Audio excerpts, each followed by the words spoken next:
Good morning. This is Alchemy, your healer with a bad attitude. Don't really feel like doing this, but like with a lot of things, when you don't feel like doing them, eventually you just gotta do them. So this is going to be a general video on self-healing. And to preface this a bit, I have a lot of injuries. I have a lot of illnesses, so I have a lot of stuff going on. And so every day and every time I do this, it's going to be different.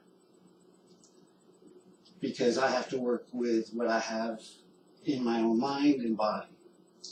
And I'm letting you know that today I'm starting at a very, very low level, which is a good thing at times because I hopefully will be able to relate with people starting from a very low level of energy.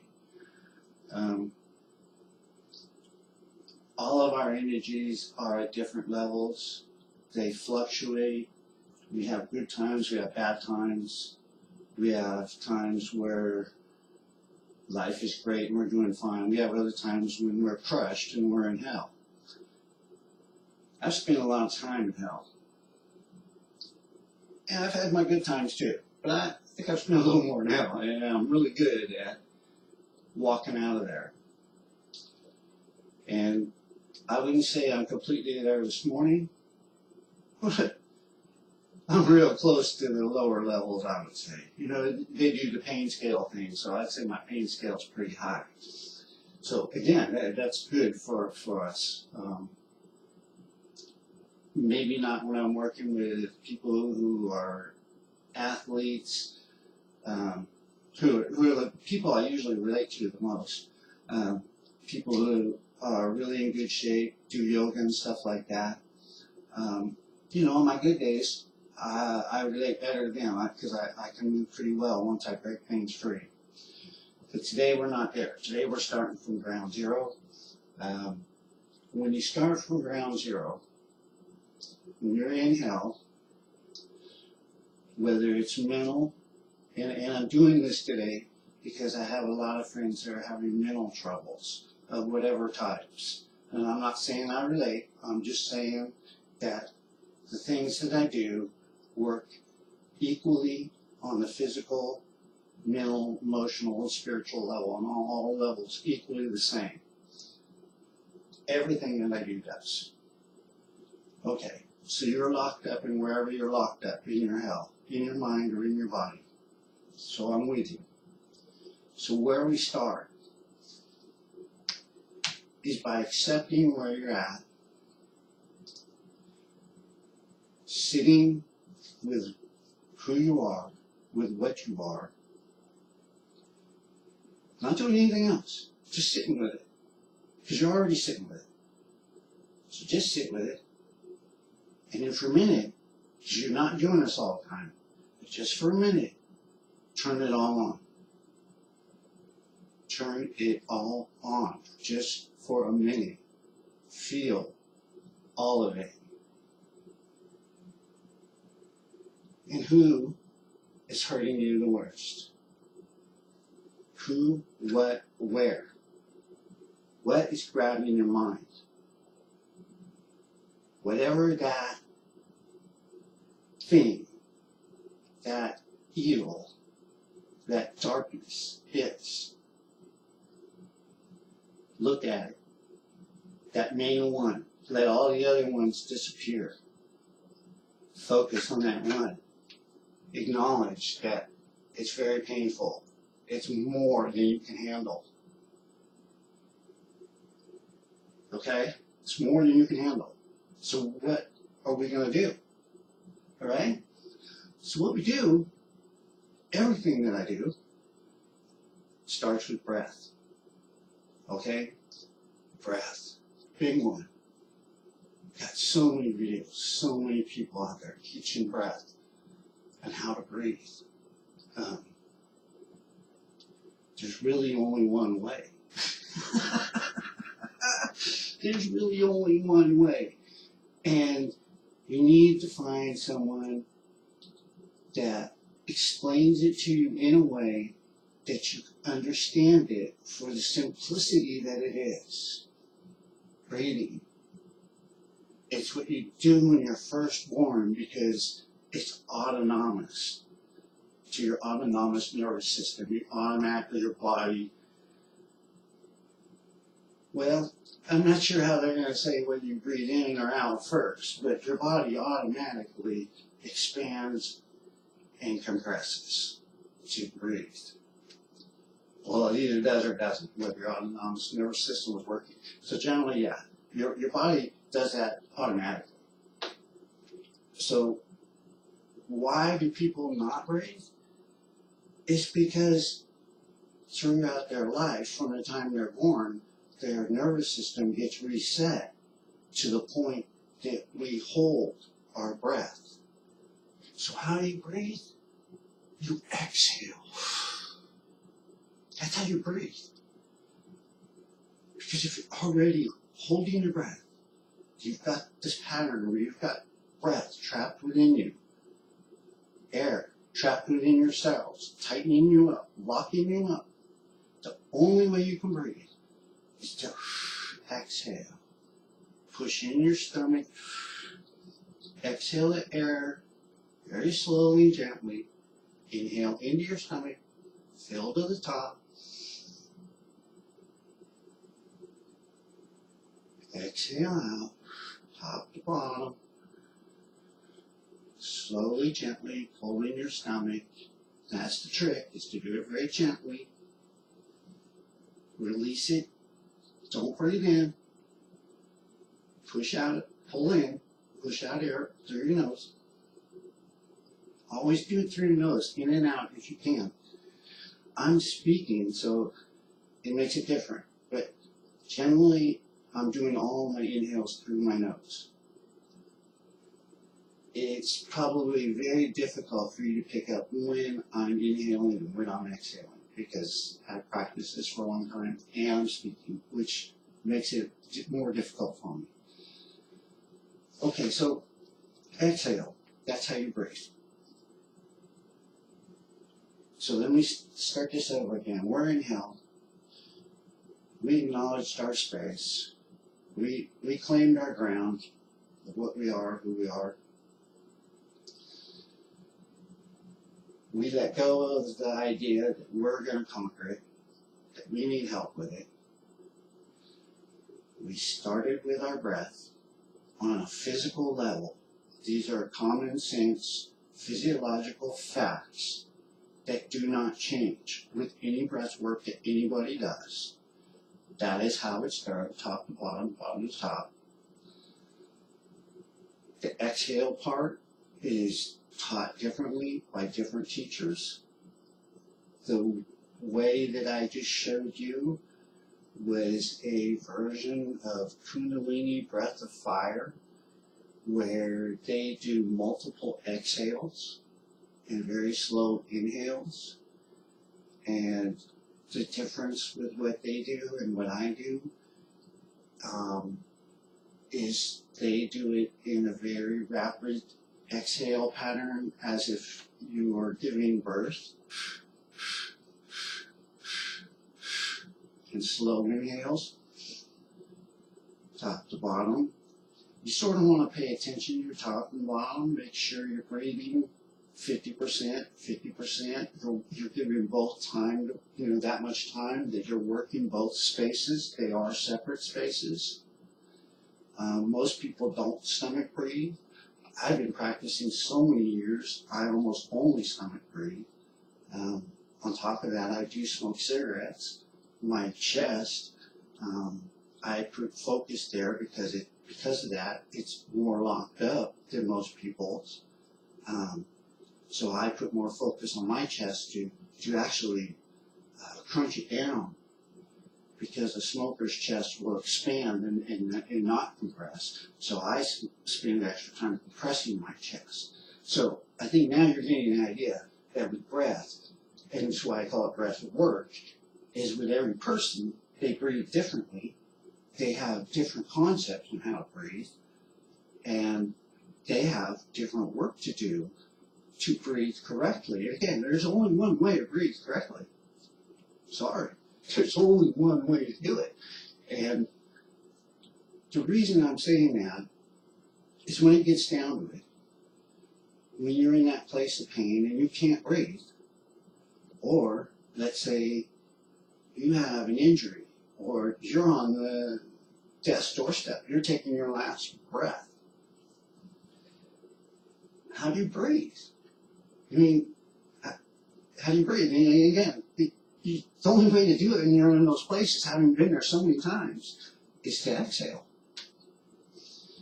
Okay? And so the reason why I took Kundalini breath of fire and slowed it down was because you can manipulate any type of breath work any way you want. I manipulated theirs because doing it slower, I match it with my movement. And that allows me to move in a safe, slower way. So I took a solid breath work that worked for me, and I incorporated it with movement to what I call a movement meditation. I hadn't actually heard that coined by anybody else. I know many people do it, whether they realize they're doing it or not. And I know I've met many teachers that did realize that they were doing that. They just didn't label anything that they were doing. Mainly Tai Chi teachers, they tend to be a lot like, they don't say anything or tell you anything, they just do it, and they say like, follow me and figure it out yourself. And that's how you really should do everything. You know, it doesn't matter who it comes from. So, okay, I've got the groundwork of breath, where you start with the exhale. And I want to continue with this Kundalini breath of fire concept that I use, because I want to finish that out fully. So when I first start, I'm in hell, I acknowledge I'm in hell, ask for help. I'm going to take mechanical steps, mechanical, common sense, physiological, factual steps to get myself help. Because I'm sitting here by myself, right? Right? So my first step was the breath. Right? So I exhale. I don't inhale. I let my stomach just fall out. That acts like a suction pump to the rest of my body and pulls air out of my cells. Push that out.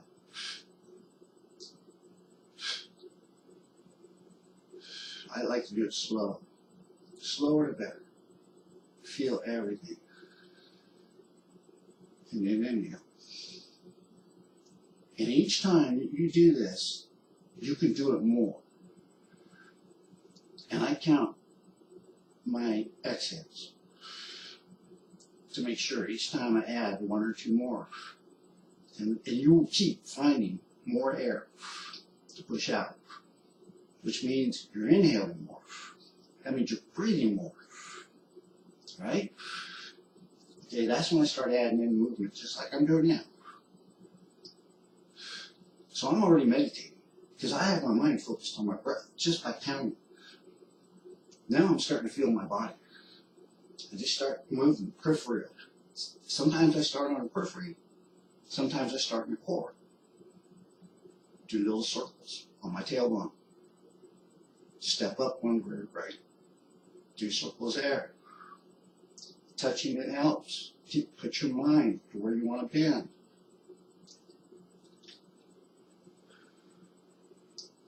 I'm still exhaling. I'm not inhaled yet. Working on the periphery, just my fingers, just little stuff. Don't want to do anything hard.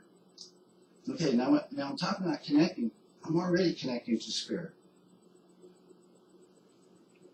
I feel I'm talking to you, but I already feel my connection because I'm breathing. And when I'm breathing, I'm connected with spirit.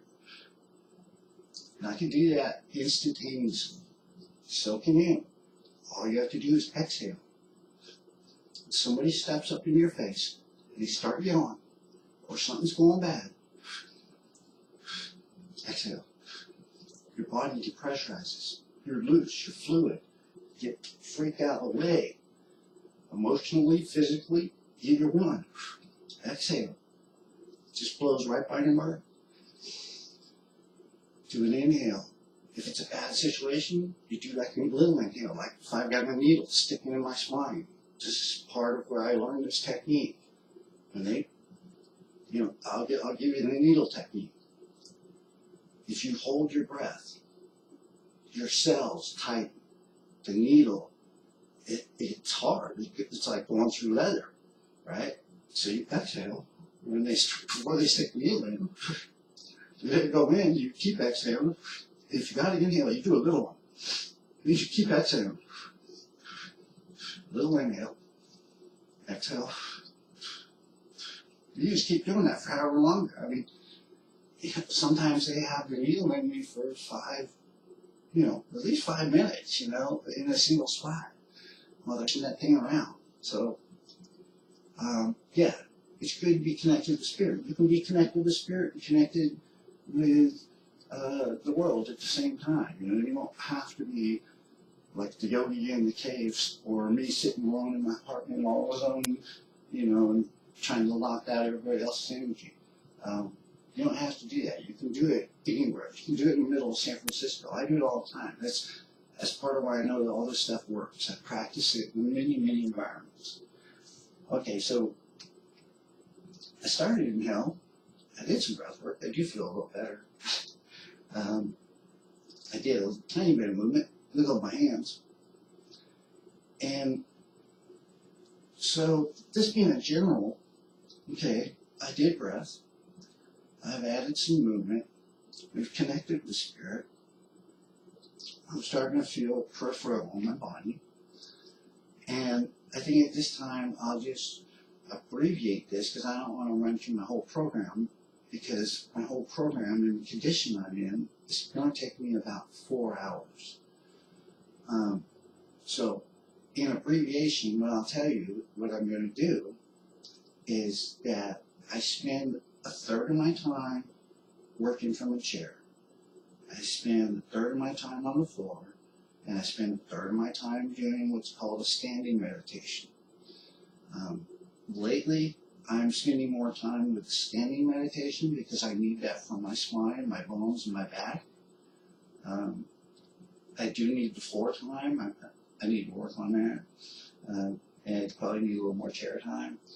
Chair time for spinal injuries is, like I said, you're sitting, you just want to get correct position, feet 2 inches apart, knees about 2 inches apart, straight in front of you, get your back straight, just simple stuff.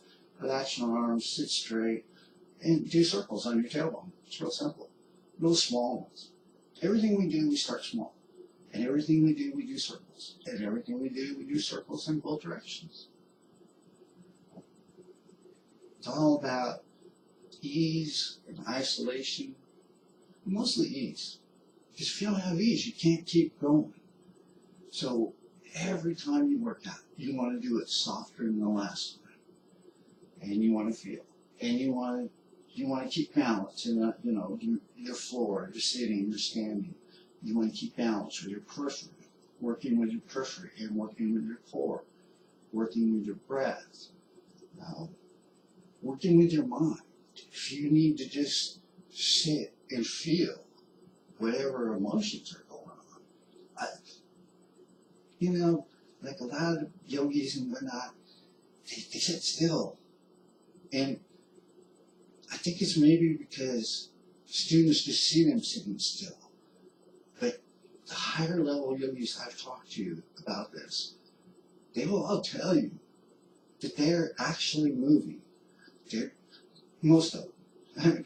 There's some high level yogis that teach methods I don't agree with.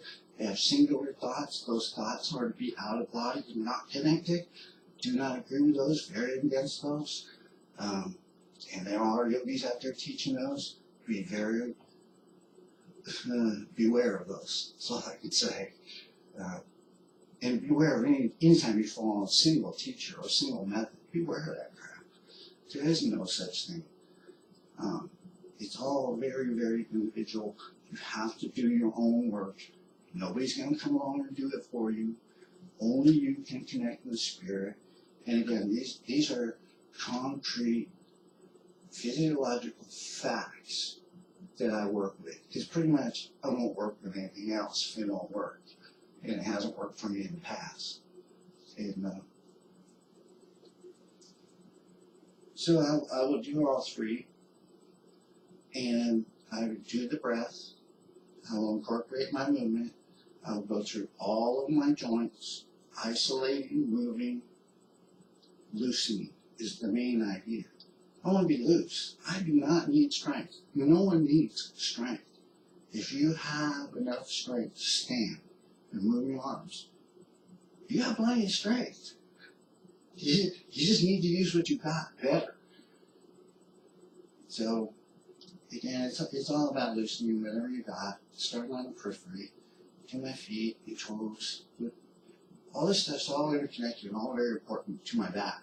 So starting on my periphery is actually starting to loosen my back. And my neck, which also was broken. It has a plate in it. My lumbar has a bolt in it. So none of these places want to move easy. But I can already feel loosening up. And so I will do all kinds, and I do mean all kinds of different movements throughout the day. So I'll spread this 4 hours out on top of some other things I'm going to do. And I think the only other major thing to add to this and give you to my normal daily workout with my little old broken body, which, like I'm telling you, is going to take at least 4 hours to get correct. Which is like a good thing. It's like, it's 4 hours, but for that 4 hours, I could probably get an hour or 2 hours where I can really turn and burn, stay with just about anybody. And that's a pretty cool thing for me, that 1 or 2 hours that I'm going to get where I get to be like maybe semi-normal today, if I'm lucky. And yeah, it's definitely worth working for. And I hope you all give it a try. And what I'll add to this is tapotement, because tapotement is so important. Again, everything I do is combined, and what I've shown you so far is breath and a little bit of movement. And I haven't shown you any massage, and there's all kinds of massage, but the main one that I use is tapotement. And I'm going to have to do a whole video on it. I did that once, and it did not record, so I'm going to have to do the whole thing over again. And tapotement is important because it's a meditation for one. It's movement.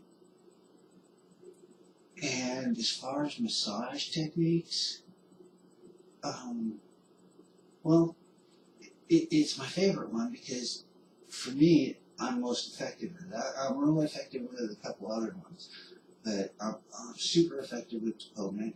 And I know that my boss, Mir Schneider, my teacher, he's probably the best in the world at it. And it's the main technique that he also uses, and I don't really know why, because we got lots of techniques that we can use.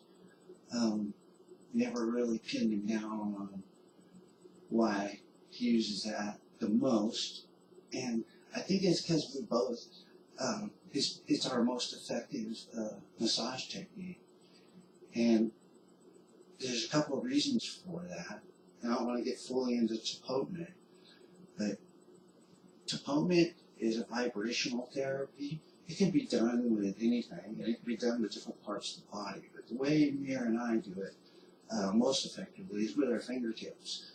And why I'm saying that's important is because you need very little strength to use your fingertips. And with that very little amount of physical strength, we can create more change in somebody's body than we can with any of our other techniques. And that includes some of the shiatsu stuff that I do, where I lock my joints and I get my full body weight up onto somebody's pressure point. I can actually do more with my fingertips and a light touch than I can with every bit of muscle, every bit of body weight, every bit of gravity and directional, whatever you want to call it, than I can get. I can do more with my fingertips, and so can you.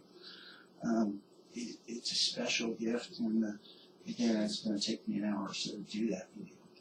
So I think from my first video, and I think I covered the general concept of my movement session with myself fairly well, the breathing fairly well.